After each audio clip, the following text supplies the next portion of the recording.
Assalamualaikum warahmatullahi wabarakatuh. Alhamdulillah alladzi hadana li hadza wa ma kunna linahtadiya laula an hadana Allah. Asyhadu an la ilaha illallah wa asyhadu anna Muhammadan abduhu wa rasuluhu la nabiyya ba'dahu. Allahumma shalli wa sallim wa barik ala sayyidina Muhammadin wa ala alihi wa sahbihi ajma'in. Ayyuhan nas ittaqullaha haqqa tuqatih wa la tamutunna illa wa antum muslimun. Shadaqallahu wa sadaqa rasulullah. Alhamdulillahirabbil alamin wa astagfirullah. Mari kita lanjutkan lagi masih di surat Fussilat. Kita sudah sampaikan bagaimana Allah menggambarkan bahwa ada balasan yang Allah janjikan bagi orang-orang yang ingkar kepada Allah, yaitu berupa azab yang pedih dan merupakan seburuk-buruknya tempat, dan mereka mendapatkan siksaan yang terus-menerus sebagai balasan dari sikap mereka yang berdebat atau menyanggah ayat Allah. Dan ketika mereka mendapat siksaan, mereka meminta agar dihadirkan teman-temannya yang dulu mengajak mereka menuju kesesatan, baik kalangan jin dan manusia, agar mereka injak, agar mereka taruh di bawah kaki. Itulah dendam sumat yang mereka rasakan dalam suasana adab. Mereka ingin teman-temannya yang mengajak kepada jalan yang buruk itu mereka injak, mereka hina. Tapi itulah pembahasan yang tidak ada gunanya. Di dunia mereka berkasih sayang, mereka berusaha akan mengalahkan orang-orang yang menyeru kepada Allah. Jemaah kaum takwa, astagfirullah dan siapapun teman-teman yang mendengar atau melihat siaran ini, mari kita lanjutkan di ayat ke-30 surat Fussilat. Bismillahirrahmanirrahim. Innal ladzina qalu rabbuna Allah tsumma istaqamu tatanazzalu 'alaihimul malaikatu alla takhafu wa la tahzanu wa abshiru bil jannati allati kuntum tu'adun. Sesungguhnya bagi orang-orang yang berkata Rabbku adalah Allah, lalu dia beristiqomah, berpegang teguh, maka akan diturunkan kepada mereka para malaikat yang mengatakan kepada mereka, janganlah engkau takut, janganlah engkau sedih, dan bergembirakanlah kalian semua, bergembira kalian semua terhadap jannah yang dijanjikan kepadamu. Nah, ini beda dengan yang sebelumnya. Sebelumnya adalah suasana persahabatan orang-orang yang berusaha jauh dari jalan Allah, yang mereka mendapatkan teman berupa jin dan manusia yang merusak. Sementara di sisi yang berbeda ada orang-orang yang menyatakan bahwa kami adalah Allah.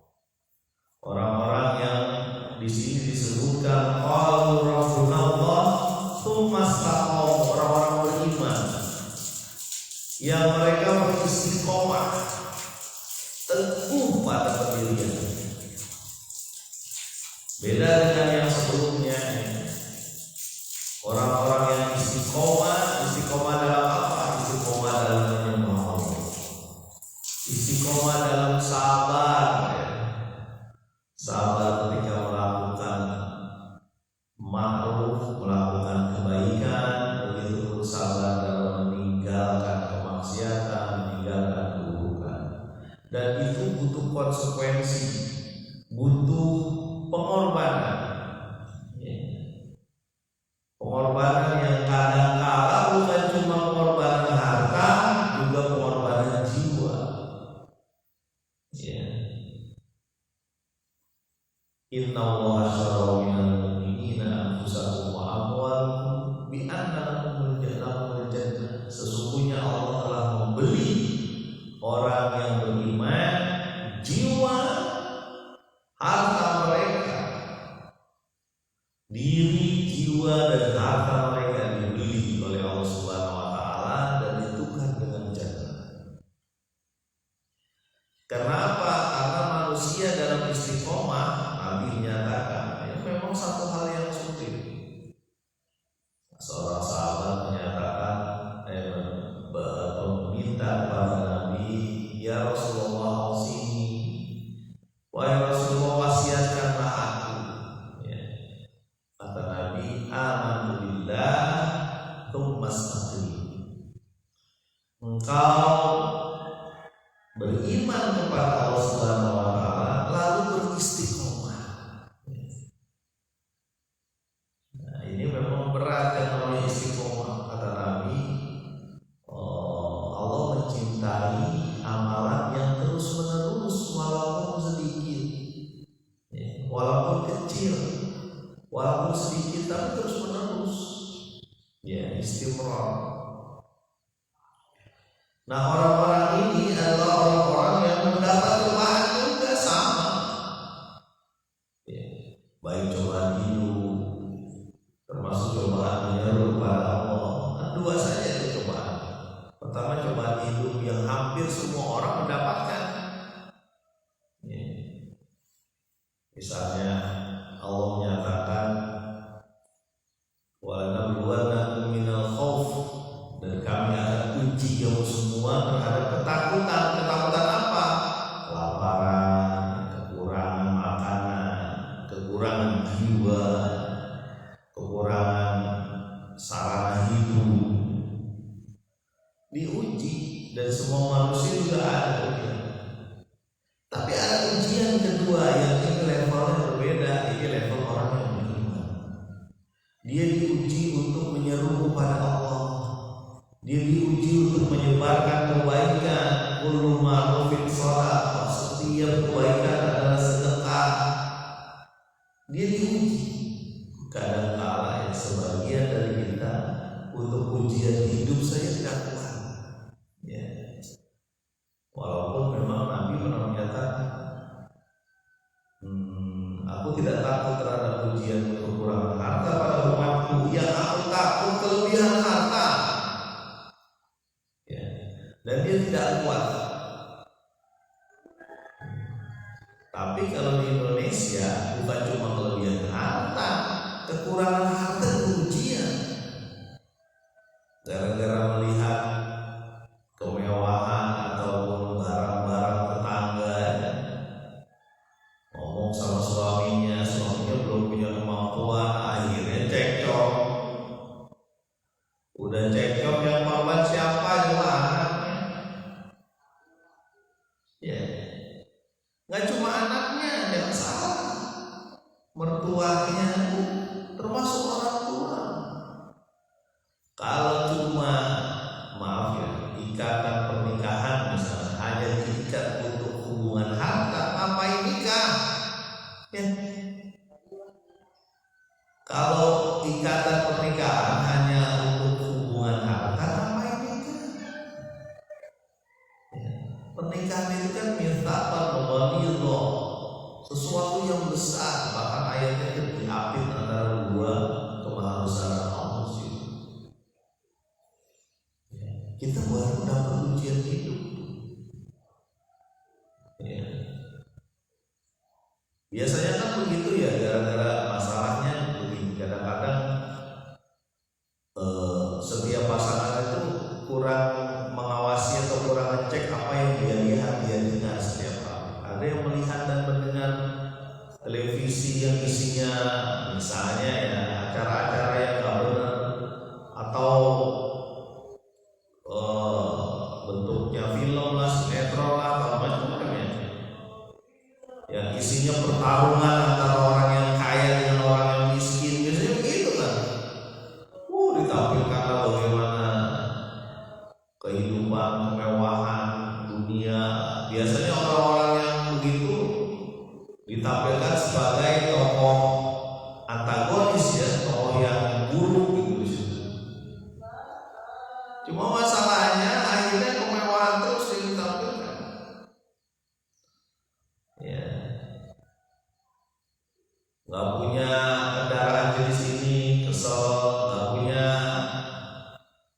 alat rumah tangga jenis ini sewot, ngomong sama suaminya, itu siapa punya itu perlu dapat. Kita masa nggak punya dari dulu begini aja. Alhamdulillah begini-gini aja juga hidup di dunia. bisa ibadah, bisa amal. Kadang-kadang begitu ya, kita untuk istiqomah terus gitu ya, terus berada dalam kebaikan luar biasa. Ya.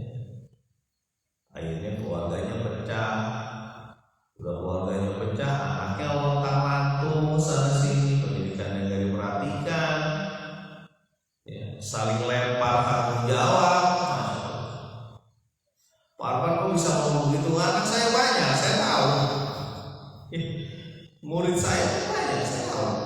Kondisinya gimana? Itu rata-rata gara-gara nggak mau istiqomah dalam kebaikan orang tuanya. Istiqomahnya dalam keburukan. Akhirnya rusak. Dan pada umumnya ini saya sekilas doang, bukan cuma di sini mungkin ya.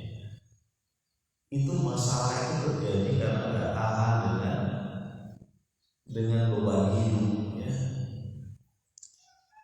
Dengan beban hidup nggak tahan, akhirnya udah kacau.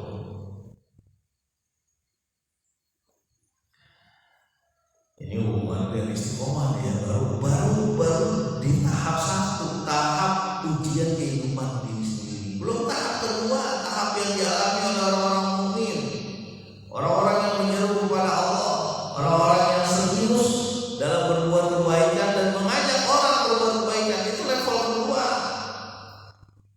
Ya, kita baru level pertama. Sebagian dari level kita baru level pertama saja udah. Dan menganggap biasa-biasa aja. Kalau paling gampang banget untuk menghancurkan keluarga gitu. Makanya dalam satu hadis itu disebutkan begitu ya. Ini istiqomah dalam mempertahankan keluarga dan contohnya. Istiqomah dalam mempertahankan keluarga. Dalam kan kita menikah itu dengan syahadat. Makanya ada satu hadis, iblis ya, rajanya syaitan ini mendapat laporan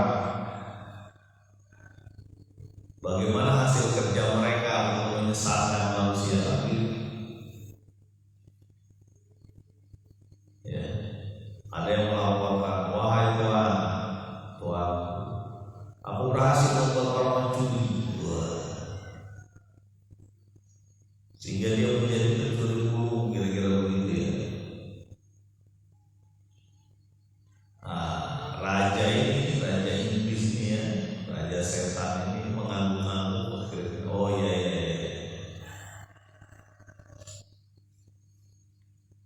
Datang satu lagi, wahai Tuhanku, aku berhasil membuat orang membunuh manusia lain. Oh, luar biasa godaannya dia sampai membuat orang membunuh orang. Mantap sekali. Ya, dia ngangguk.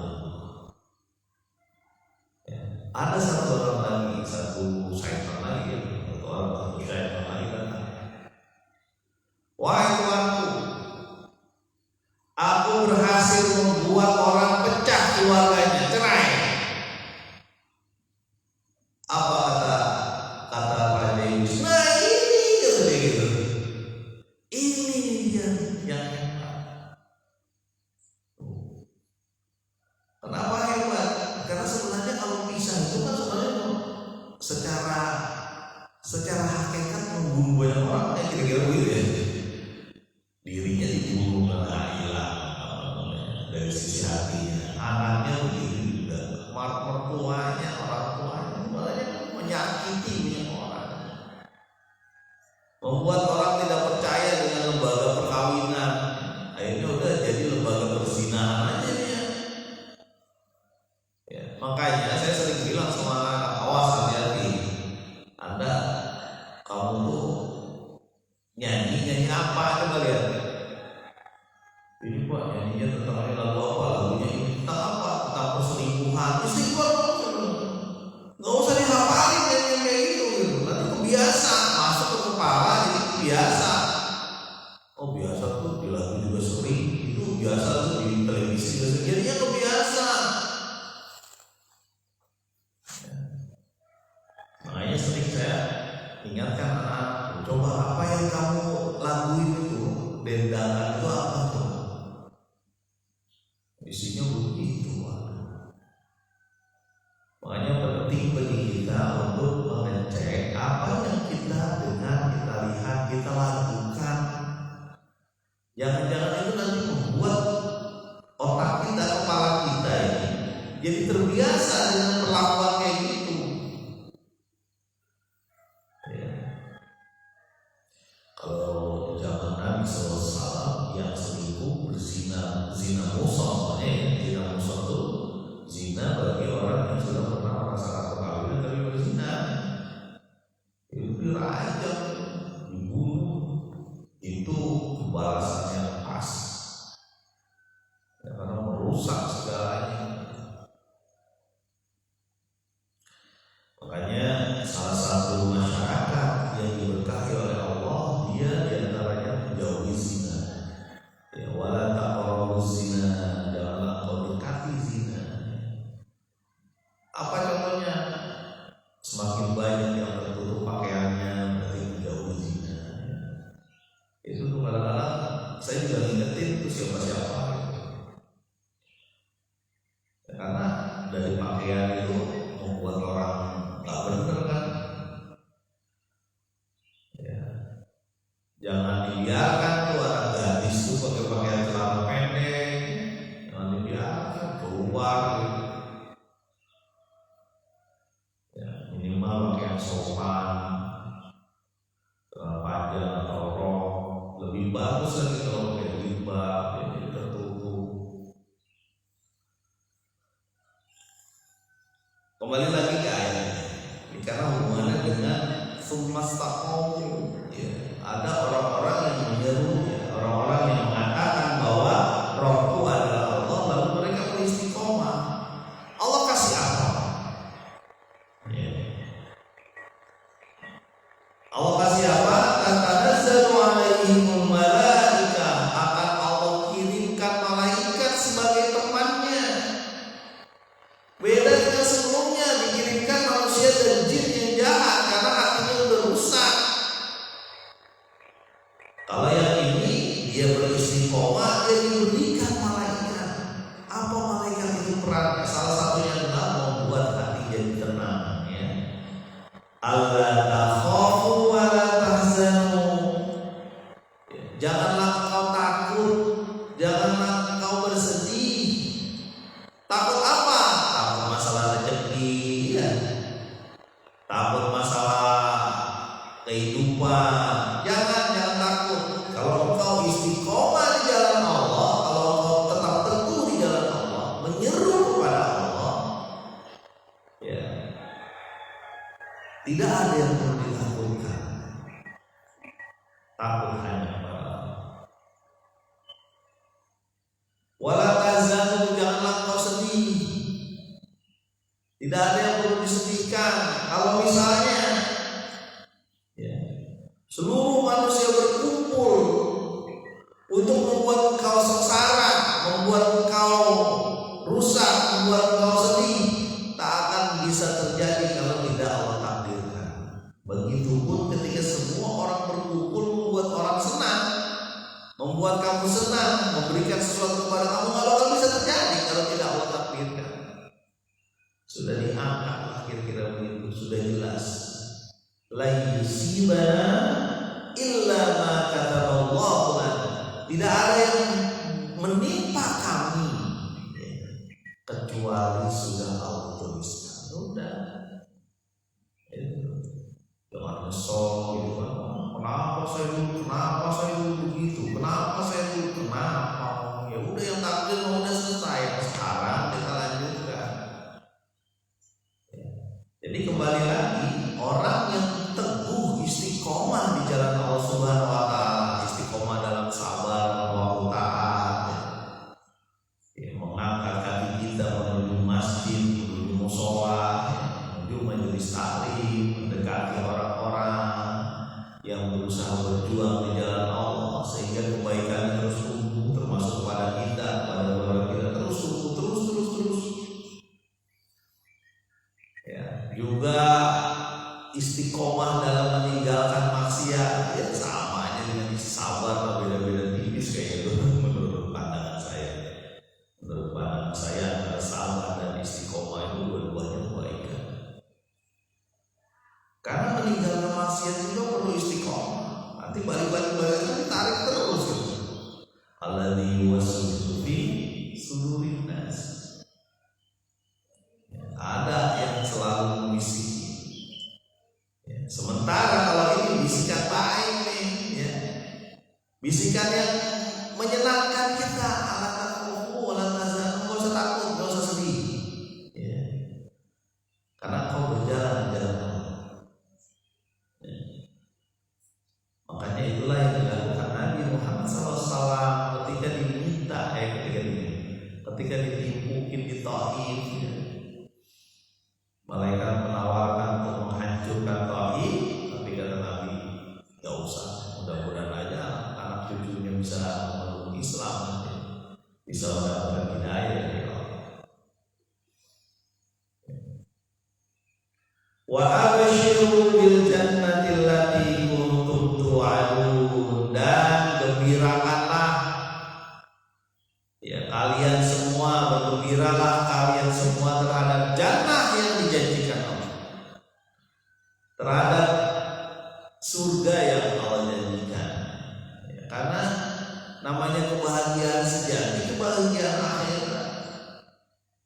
Ya, walal akhiratu khairul laka minal ula. Dan akhirat itu lebih baik daripada yang awal, yang sekarang dunia. Standarnya, ukuran akhirat walaupun sedikit. Ya. Masih ingat mungkin cerita Umar bin Khattab yang sedang ronda malam, ya, sedang berkeliling mengecek rakyatnya. Ya. Lagi istirahat, terduduklah dia di malam-malam nih, terduduklah dia di tembok seorang rakyatnya, tembok rumah seorang rakyat bersama pembantu. Ya. Lalu dia mendengar ternyata ada seorang ibu-ibu, ya, suara ibu-ibu yang memerintahkan anak gadisnya untuk mencampur susu dengan air. Ya, mungkin masih ingat cerita itu. Tapi anak gadisnya menolak, enggak mau, boleh sama Umar gitu ya, Khalifah Muslimin, Amirul Mukminin. Kata ibunya, orang-orang tuh begitu lo nggak tahu mana beda susu dengan air. Tambahin aja berapa gitu. Lagi pula Umar pernah melihat kita, kata ibu. Tapi anak gadisnya ini bilang apa nih? Bayangkan ya, anak gadis bisa ngomong kayak gini, udah levelnya udah hewan bener. Apa katanya? Umar gak bisa melihat kita, tapi Tuhannya Umar melihat kita, Bu. Gitu. Ya. Tuhannya Umar kan melihat kita, Umar kan melihat kita, tapi Tuhannya Umar melihat kita, watching us, melihat. Ada CCTV dari Allah Subhanahu wa taala. Pak Zain. Apa kabar Pak Zain? Sehat?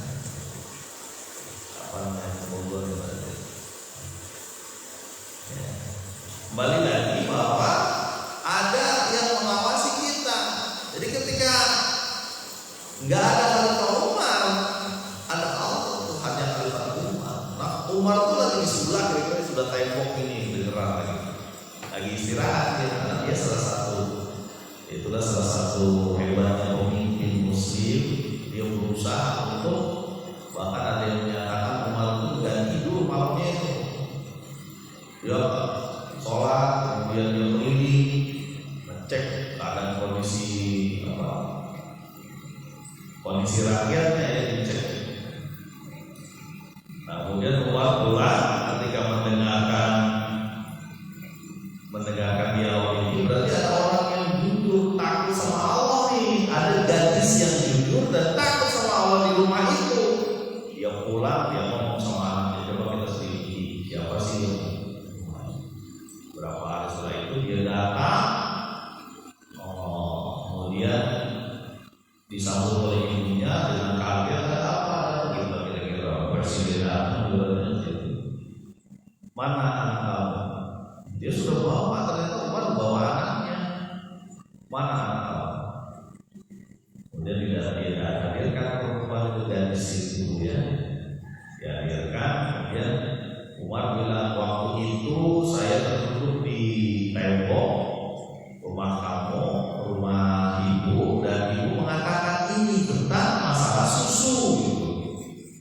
Ya, ibunya ketakutan, kami bertobat, kami tidak akan melakukan lagi. Bukan itu coba lihat, itu nggak boleh dilakukannya. Itu lagi ada Allah yang pedih itu dalam kecurangan. Coba mana anakmu ini orang yang baik, ya, orang yang taat pada Allah, walaupun mungkin punya keuntungan, kira-kira gini, ini bahasa saya itu bahasa umat, bahasa saya itu walaupun ada keuntungan ketika mencampur air dengan susu, ya, dia sebut ini sebagai susu murni, padahal susu sudah dicampur air, ya, kan berarti kejahatan. Memang keuntungannya mungkin bertambah karena biaya produksinya jadi sedikit kan, karena biasa produksinya buat memproduksi susu dicampur dengan air, kan itu jahat. Tapi dia tidak mau melakukannya. Ini anak ibu anak baik. Ini ada anak saya, dia belum nikah. Ya, tanya dulu, udah nikah belum anak ibu? Belum. Nah, ini ada anak saya yang menikah, belum nikah. Coba kamu berdua melihat, kalau misalnya suka akan dinikahkan. Dia akhirnya dinikahkan, dia dapat anak Khalifah Umar. Bukan berarti anaknya aja yang dipikirkan, tapi ini adalah orang-orang baik. Walaupun Allah tidak tahu, walaupun presiden atau siapapun tidak bisa melihat dia, penegak hukum tidak bisa melihat dia, tapi Allah melihat dia. Ini orang-orang istiqomah. Kalau tidak salah, cucunya dari Afini, ya, gadis sama anaknya Umar inilah yang menjadi orang menyebutnya Khalifah kelima Umar bin Abdul Aziz. Itu dari istiqomah. Dan kalau udah istiqomah, udah dijamin orang nggak usah takut. Apalagi dijadikan dan mungkin sampai dulu